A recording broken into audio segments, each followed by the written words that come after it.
This year, 2023, we're coming upon the 20th anniversary of the U.S. invasion of Iraq.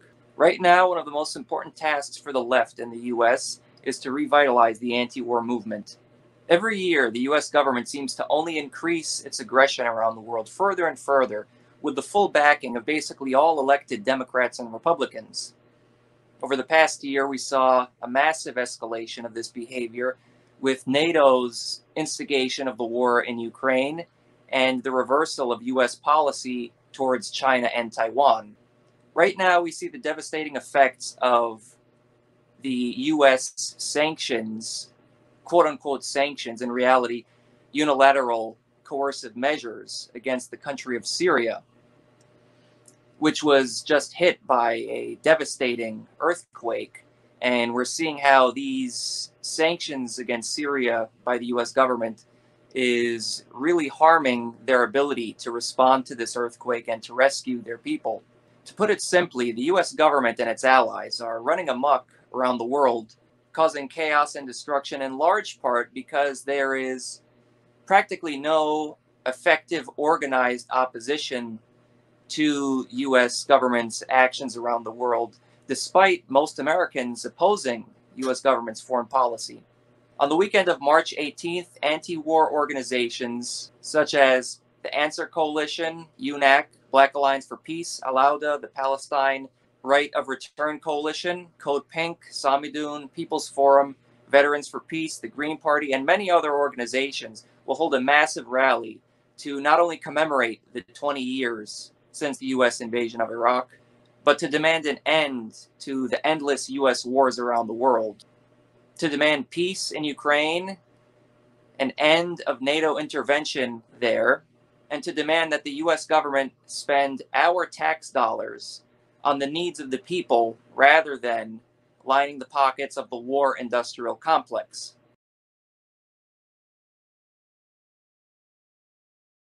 The significance of this protest can't be overstated, but unfortunately, a distraction has come up, causing major controversy within the left. It was announced that the Libertarian Party and the Movement for People's Party organized their own separate rally for Sunday, February 19th in Washington, D.C.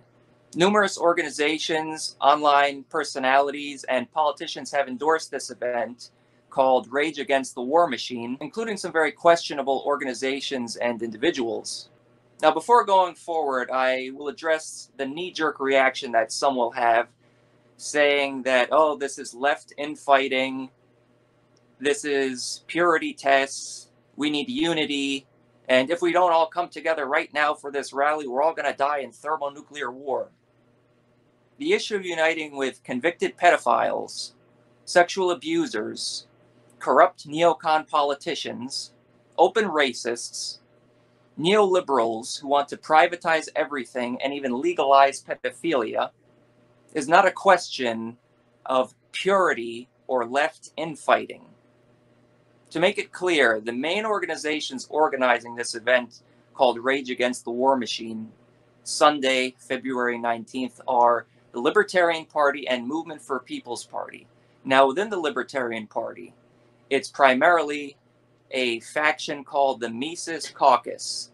What is the Mises Caucus? They're a faction of the libertarians that are so extreme, even for the mainstream libertarians. This is a faction that has openly made racist comments.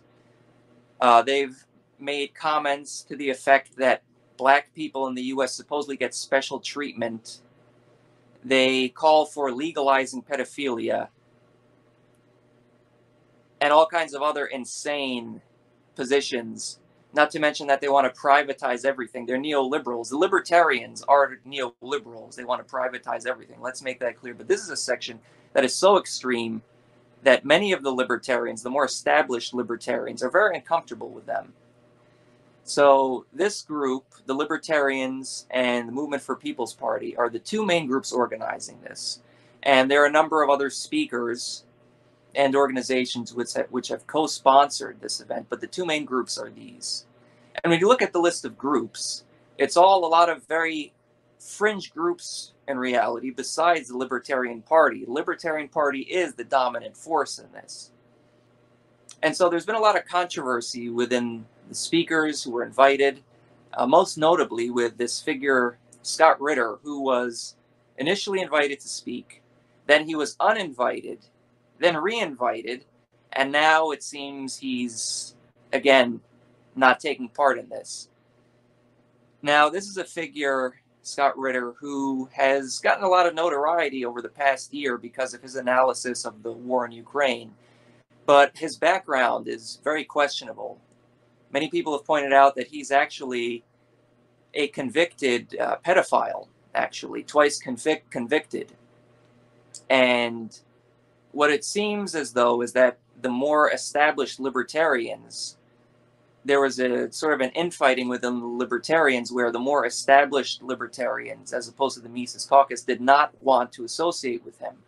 While the Mises Caucus, who openly call for legalizing pedophilia, they were the ones who wanted to associate with him and to have him at the rally. Now, besides Scott Ritter, there is also a former Fox News host who was apparently fired from Fox News after alleged sexual misconduct. Then one of the other main organizations of this event has, the leader of that group has credible sexual misconduct accusations against him, as well as accusations of financial corruption.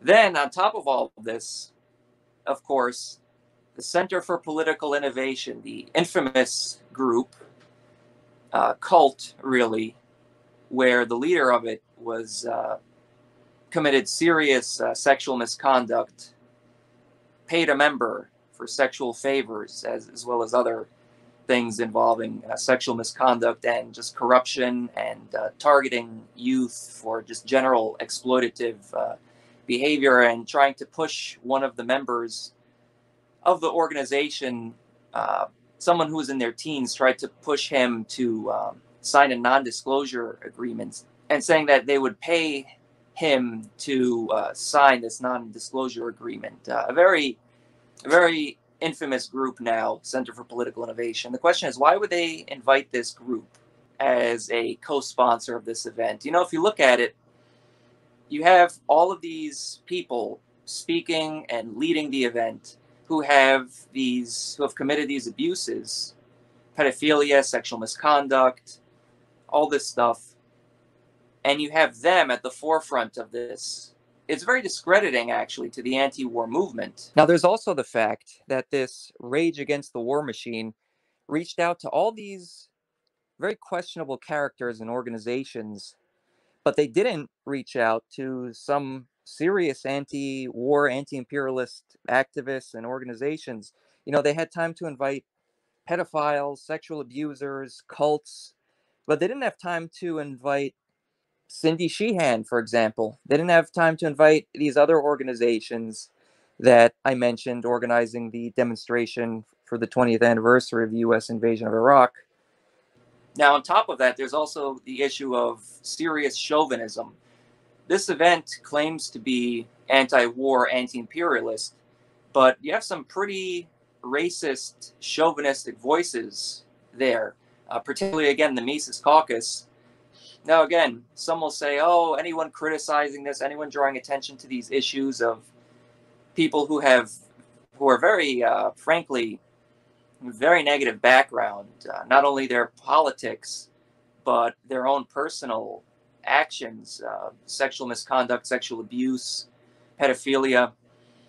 This is a serious issue, and this is not a question of left infighting or purity tests. This is an issue of having an effective anti-war movement and actually having character. How can you elevate people who have done these things?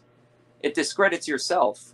Now, that's not to say that everyone and all of the speakers are that way. There are some very good speakers there, and it's unfortunate that they are sort of aligning themselves with these very negative figures, because, again, it's not as if this is the only demonstration going on.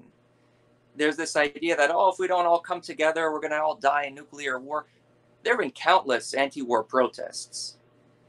As I mentioned, there's a huge anti-war protest going to be in March for a very significant date, the 20th anniversary of the U.S. invasion of Iraq. Why is it that it's so important to associate with these people who have this terrible record? Why is it so important to associate with them? And then you look at the website of this Rage Against the War Machine, you see they're selling merchandise. It's very questionable. And again, Libertarian Party is the main group organized. They're really the dominant force. All the other groups involved are really fringe groups, frankly. They're the ones who are in control of it. And look, it's not an issue of just working with people who you agree with. You can definitely work with someone who is a Republican, maybe someone who is a Libertarian, maybe who's your neighbor or your coworker or a family member or a friend or something. Absolutely. And try and push them in a better anti-imperialist direction. Absolutely. But when it's an actual established entity, an actual establishment, political party, the Libertarian Party, which is a neoliberal party, let's be clear about that. They want to privatize just about everything. So a lot of these speakers who rightly condemn the Democrats as neoliberals and like to call out all these people on the left who constantly work with neoliberals and Democrats, why are they now working with neoliberals and neocons, in fact? Some of the other speakers include Tulsi Gabbard, who is basically a neocon, who's kind of given a mixed message. A few years back, she was saying a lot of good things about Syria, but all the while being quite a strong Zionist and an active duty military personnel person who brags about carrying out U.S. imperialism in Africa. I've been gone for the last 4 months, serving on an active duty tour and deployment to Africa as a civil affairs officer. I was supporting a special forces mission to go after al-Qaeda affiliated jihadists. Now, every single day, it was truly my honor to work with incredible patriots, experienced, focused warriors with an unwavering commitment to serve our country. We should never forget that, no matter the decisions that the politicians make or the careerists in the Pentagon make, it is our men and women in uniform who selflessly and quietly defend the safety, security, and freedom of our country every day. Now, I haven't posted much since I was gone because I was asked not to talk about my going overseas until my mission was complete. Al-Qaeda is very active where we were, and as someone who has a high profile, I would have been a prime target for the enemy, putting my life and the lives of my fellow service members and our mission in greater danger. Now I look forward to discussing the foreign and domestic issues and challenges that we're facing in our country.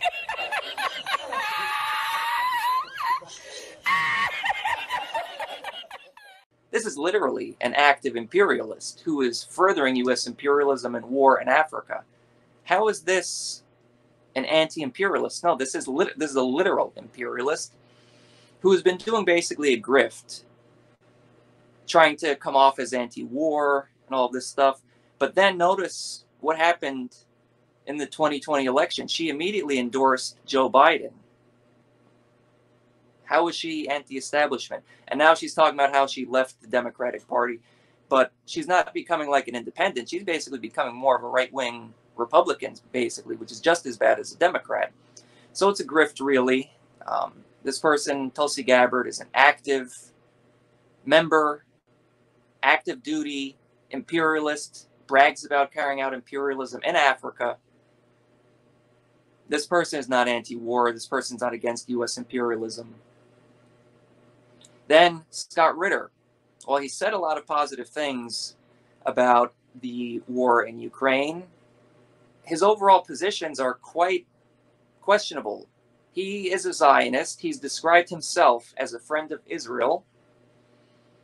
So how are you coming together with these people who either have histories of serious sexual misconduct or are neocons themselves or are neoliberals?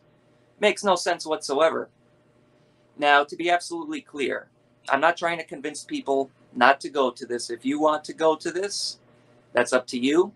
But if you're going to this, but you're not showing up to the actual major anti-war protest in March, there's something wrong there. There's something suspicious. Why is it that you would only go to this rally, but not the one in March, with all of these anti-war organizations, as I've listed, serious anti-war organizations, from oppressed nationalities as well? You have Answer Coalition, UNAC, Black Alliance for Peace, Al-Auda, the Palestine Right to Return Coalition, Code Pink, Samidun, People's Forum, Veterans for Peace, the Green Party, many other organizations. This is an actual coalition of left, anti-imperialist, oppressed nationalities, organizations coming together. And many of these organizations that I just listed, such as Black Alliance for Peace, have said that they want nothing to do with this rally because of the white chauvinism of many of the organizations and speakers involved in this rage against the war machine. Now, some will hear me say that and say, oh, you're sounding like an ID poll person, you're talking about race. Well, no. If you're an anti-imperialist, you understand that national oppression is a significant thing. And the question of Palestine is a very significant thing. How much money does the US government give to the Zionist state? So this is not a question, as some would like to frame it, as left infighting or purity tests, or, oh, if we don't all come together right now for this one demonstration, the whole world is going to go up in thermonuclear war. This is a question of actual, effective anti-imperialist organizing. When you put convicted pedophiles, sexual abusers, grifters, scammers, open racists at the forefront of the supposed anti-war protest, that discredits the anti-war movement, anti-imperialist movement. Now, to be clear, not everyone involved in this are those things, but many at the top are. And this is very discrediting to the anti-imperialist movement. And who does this benefit? This actually benefits the US government by having anti-imperialism, anti-war movement associated with all these negative things.